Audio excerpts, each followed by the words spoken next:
Hey everybody, it's Jim here, and today we're going to be taking a look at the Fender American Vintage 2 66 reissue Jazzmaster in a Lake Placid blue finish.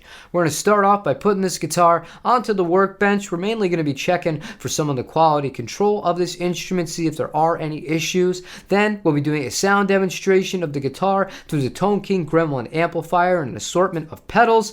Last but not least, I'll be giving you my thoughts on what I think about this guitar and how it compares with the other two Jazzmasters behind me, the 83 Made in Japan JV and the 65 reissue from the other American Vintage line of guitars in the United States of America. Before we get started, I got a few things that I want to share with you. The first being, I got this guitar from Sweetwater. However, it was not provided to me by Sweetwater. I do have affiliate links to both Sweetwater for customers in the United States, as well as to Tolman for people in the EU. Should you choose to purchase this guitar or any piece of gear, it really does help out the channel if you use those links. Secondly, that leads me to the fact that anything that we do find as far as quality control, marks, wear or tear that we may potentially see, it would be how it was from the factory, because I am the only one that has had this instrument. With that being said, let's get started. We're going to start off with a basic overview of the guitar, check out some of the quality control, and then lastly provide some of the dimensions of the neck itself, because a lot of people are interested in those sorts of things. This is an alder body, Lake Placid blue nitrocellulose finish over a poly base coat, so it's not like the American Vintage 65 Jazzmaster I had that was a thin skin finish, although it is absolutely stunning. It's one of my favorite Fender colors of all time.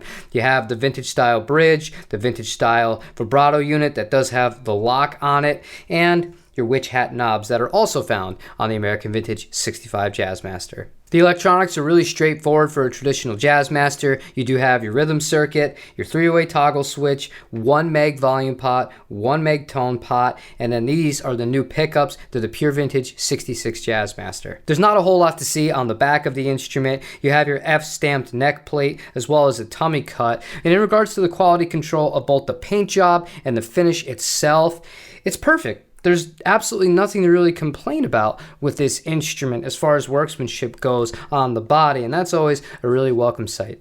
At the neck, we have our matching headstock, a 42mm bone nut, 21 vintage tall frets on a rosewood fingerboard, and I have to say this particular one is gorgeous. I typically like ones that are very, very dark all the way through. However, there are these beautiful reddish streaks towards the center of it that really stand out. It's very artsy looking. I enjoy that very much. In regards to the actual dimensions of this guitar, I already measured them prior to filming this. It is 0.87 at the first fret and 0.93 at the 12th fret. So not a huge neck and definitely not as big as the American Vintage 65 Jazzmaster that I have. However, I did notice something that I typically see on Gibson guitars. On the binding, there does seem to be a few different areas that have tooling marks. For today's sound demonstration, we're going to be using the Tone King Gremlin amplifier. We're going to mic it up by the Shure SM57. We'll be using both the Benson preamp as well as the Brown amplification protein for some driven sounds. Finally, the Strymon Volante for a little bit of reverb and delay.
I'm going to start off by talking about the positives, things I really like about this guitar. The first being the way that it looks. It's really superficial, but honestly, they nailed it with this. The block inlays, the binding, the matching headstock, and the color choice of Lake Placid Blue. It's pretty much exactly how I would have drawn it up in my head if I was the one designing one of these instruments. So, pretty good job with that. As well as the fact that quality control-wise, as far as the cosmetics go, it was nearly flawless. We only had a few tiny issues on the binding that stood out at all. As a whole, they did a really good job with this part of the guitar. Next, I'm going to talk about how the guitar feels. The neck shape is a bit different to the American Vintage 65 that I've had for over a decade, and switching between the two of them, it takes a little bit of an adjustment because that neck is a bit bigger than this one. If you're somebody who is used to perhaps a little bit of a thinner neck and you might have been scared off by either the American Originals or these line of American Vintage guitars, the ones that were before the American Originals, this is something that you might find yourself at home with a lot easier. And in regards to how this guitar sounds, I think they did a really good job of capturing a vintage vibe with these new Pure Vintage 66 pickups. They sound good in every single position and even handle gain pretty darn well. And that leads me to some of the potential cons of this instrument. One actually annoyed me and I didn't notice it until I started to film the demo, but I do have a clip to show you what I'm talking about. Check this out.